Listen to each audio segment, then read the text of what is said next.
Hi Earth Angels! Kamusta? Welcome back to Pinay and the Tarot. This reading is a love message for no specific sign. This is for anyone kahit ano man ang zodiac sign mo. General love reading. Tignan natin ang energies connected sa'yo ngayon sa love life mo. Kahit anong zodiac sign, okay? Comment present para lang kung nanonood kayo at para masagap natin ang energies nyo. So, kamusta kayo guys? Ready ko lang yung mga cards nyo. I hope okay naman kayo dyan. Ito yung mga unang mensahe para sa'yo. Okay. So, tingnan natin. Meron kang be bold and make the first move, Cardinal Moon. Parang lumalakas ang confidence mo ngayon. Kailangan mag-move or gumawa ng effort. Baka ikaw ay cardinal sign or yung moon mo ay cardinal sign. Cancer, Aries, Capricorn, Libra.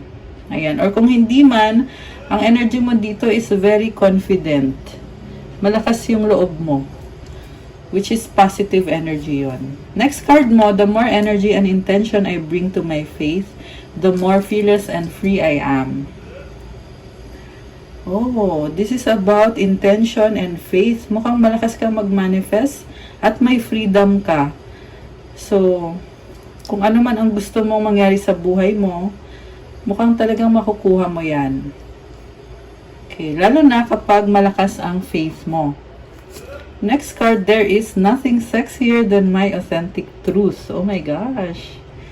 So, nakikita ko dito, you are very creative. Parang nilalabas mo yung totoong energy mo, yung authenticity mo. Kaya, very attractive ka ngayon. Grabe! Bongga naman ito. Okay. Next card. Deep in your heart, you already know the answer. Do what feels right. So, itanong mo daw sa puso mo. Kasi may sitwasyon na iniisip mo eh. Pero ang kasagutan daw ay nasa puso mo. At gawin mo kung ano ang pakiramdam mo ay tama para sa sitwasyon mo. Ayan.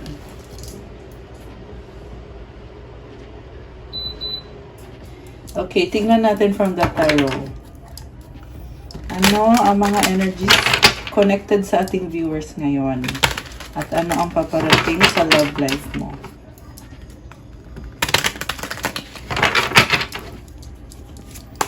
Ano ang paparating sa love life ng ating viewer?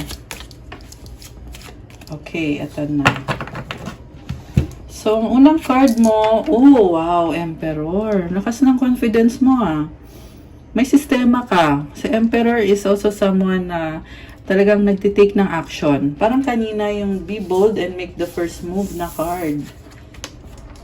Ayan. Medyo ma-pride nga lang yung nakita ko dito. Pag sumobra, so kailangan balansehin mo rin. Ang lakas ng masculine energy mo ngayon.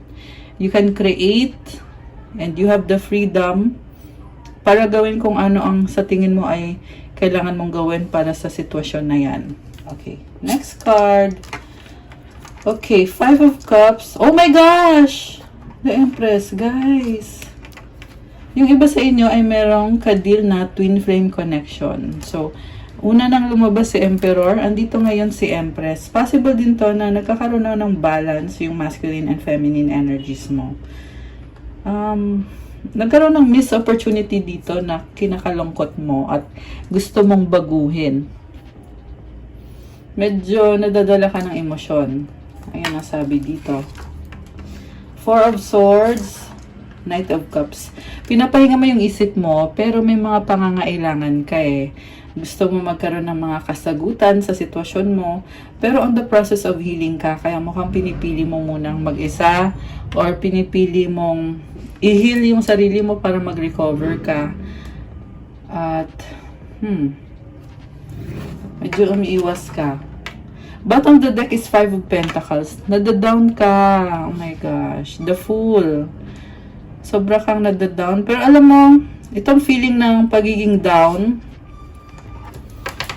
Ang sinasabi sa akin is ano lang siya temporary lang siya. Huwag kang mag-dwell sa ganyang pakiramdam. Temporary lang yan. Hindi kailangan na ma-overwhelm ka. Kasi ang nangyayari is may mga pagbabago na kailangan mong mag-adjust. Okay, so may silip tong card na to. Tingnan natin. 7 of Pentacles, hindi ka makapag-decide kung magsistay ka ba dyan. Kasi tinitingnan mo yung mga effort na ginawa mo. At tinitingnan mo kung ano na yung naabot ng connection ninyong dalawa. So, magsistay ka ba o ano? Tingnan natin. Magsistay ka ba? Anong susunod? Wow, breakthrough. Ace of Swords, new idea. King of Cups, oh my gosh. Magsistay ka, alam mo kung bakit? Kasi sobra mo siyang mahal. Kaya mo magtiis para sa taong yan. And malakas din ang intuition mo ngayon. Parang na-realize mo na mahal ko pala itong taong to. Kaya magsistay ako. Ayan, so maganda to, ginagamit mo yung puso mo. 10 of Pentacles, may pinagsamahan na kayo. So, hindi basta-basta ang i-let go. Nakita ko parang gusto mo lang i-enjoy ngayon yung connection nyo. Kasi nasanay ka na din sa taong yan. Komportable ka sa kanya. Nice. Ang strong ng attraction. So, 7 of Swords sa bottom of the deck. 5 of Wands. Merong umiiwas sa conflict. Okay. So, may nakita ka dito na magulo. Posibleng maraming tao kang kinakausap ngayon. Although naintindihan mo naman sila, iba-iba ng opinion bawat isa. Pero mas gusto mo na ikaw lang at mag-isa ka lang. Mas gusto mong i-enjoy yung life mo, alagaan yung sarili mo. Okay, nagdadalang isip ka sa taong ito or sa mga taong ito. May mga fear ka Parang ayaw mo mag-trust agad-agad. At the same time, merong energy ng curiosity. Ito yung Page of Swords. So, naghahanap ka ng impormasyon at mga kasagutan. Okay. Parang feeling mo, hindi mo kaya. Na-overwhelm ka. So, siguro pag, ayan, maraming tao, na-overwhelm ka Ayan, wala akong masabi. Pinakita lang sa atin yung pinagdadaanan mo. Knight of Wands, ito pabalik-balik ka. Gusto mo, pero parang, yun nga, pabalik-balik ka, natatakot ka. Okay, ano naman ngayon ang feeling ng person mo? Feelings niya. Gagamitin ko yung isang tarot deck. Tingnan natin yung feelings ng person mo or yung energy. Anong feeling ng person ng ating viewer? Anong feelings? Okay, ito. Oh, wow, guys. Secretly, mahal ka niya, masaya siya sa'yo. Oh my gosh. Parang tinatago. Bakit? Gusto niya i-enjoy yung connection niyo, malalim yung emosyon ng taong to. Connected siya sa emosyon niya ngayon. Kaya siguro din tinatago niya kasi pinapakiramdaman ka niya, inobserbahan ka niya. And then, King of Swords, matalinong tao yung kadil mo, very logical mag-isip. So, gusto niya in control siya sa sitwasyon, kaya hindi yan basta-basta aamin ng totoong feelings niya, Queen of Swords. Kasi natuto na siya. Bakit ganon, King of Cups?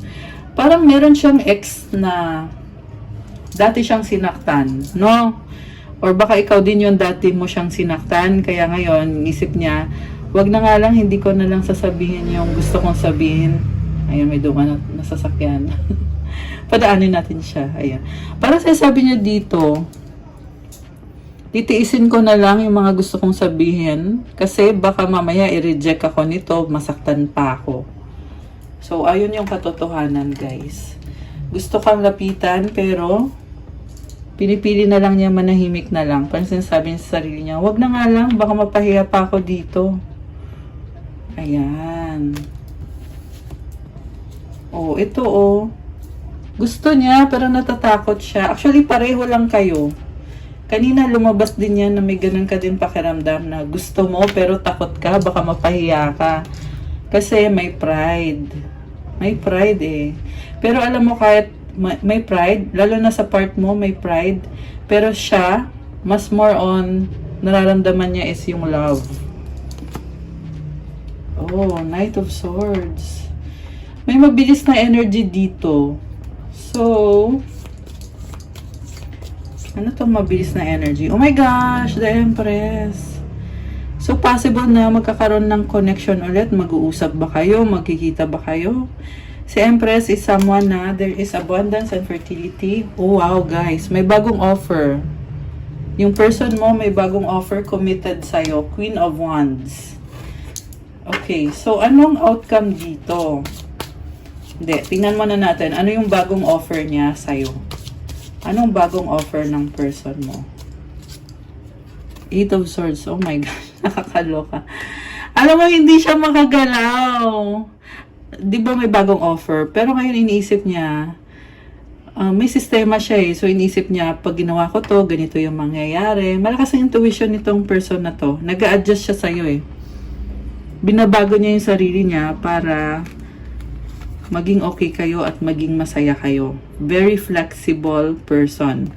Kaya lang ngayon, lumalabas na hindi siya makagalaw for some reason. Bakit hindi siya makagalaw? Clarify natin. Bakit hindi makagalaw si person mo?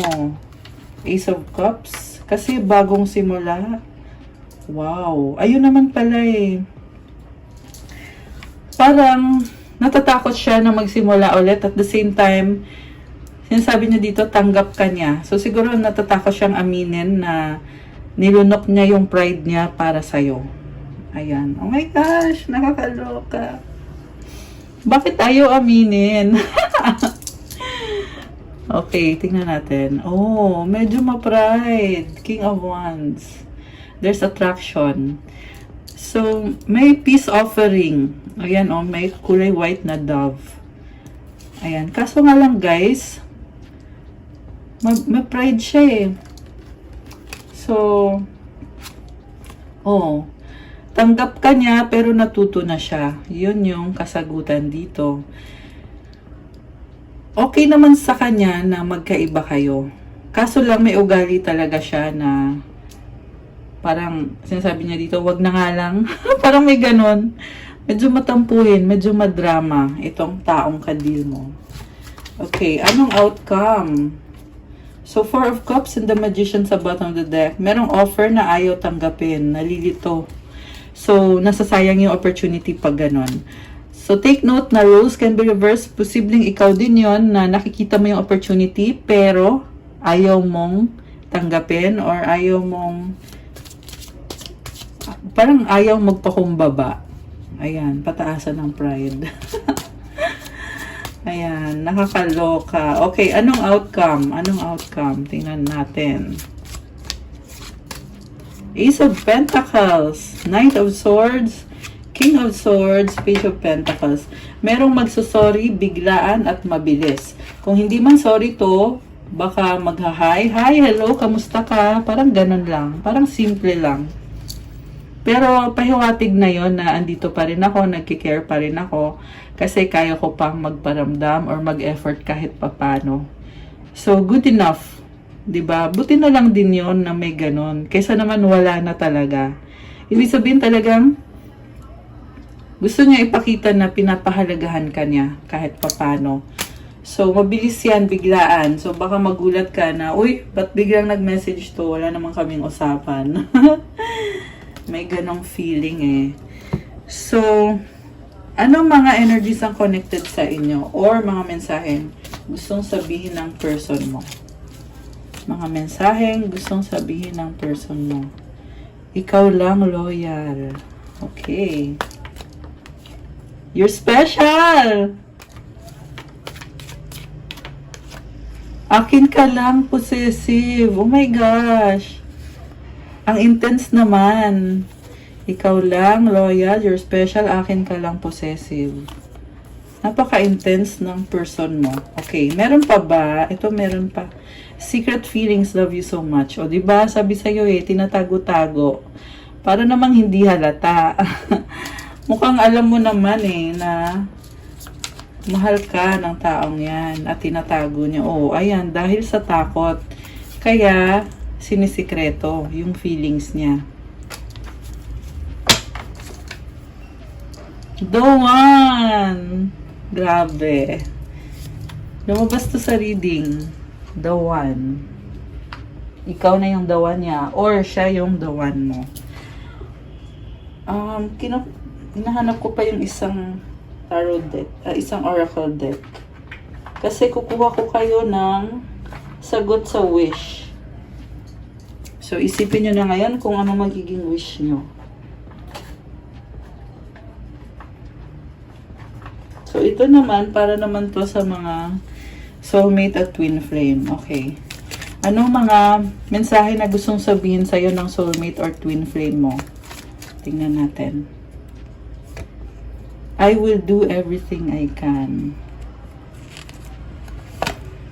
Give me another chance. Oh my gosh!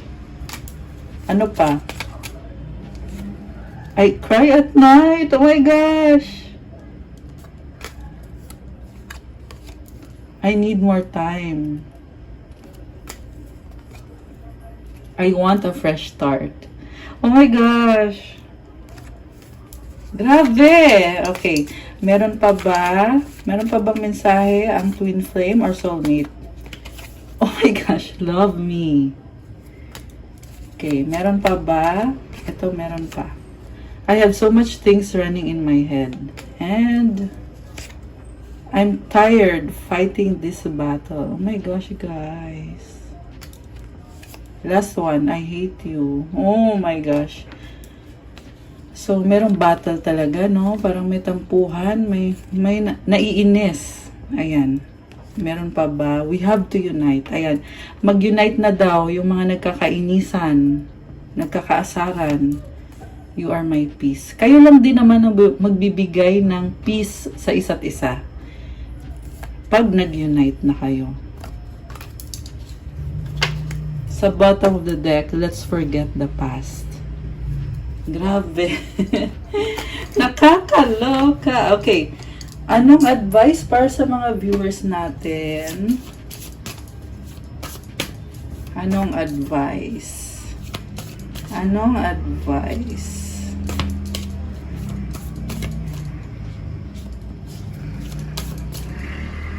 Okay. At ano naman ang sagot sa wish? So, isipin nyo ngayon yung wish nyo. Ito na. Isipin nyo ngayon yung wish nyo. Ito, mag-wish na kayo dyan.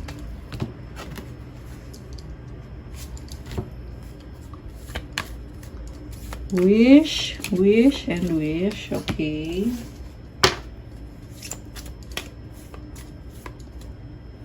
Okay. Ready na ba kayo? Nabuksan natin ang sagot sa wish nyo. Comment ready now. At bubuksan na natin ito.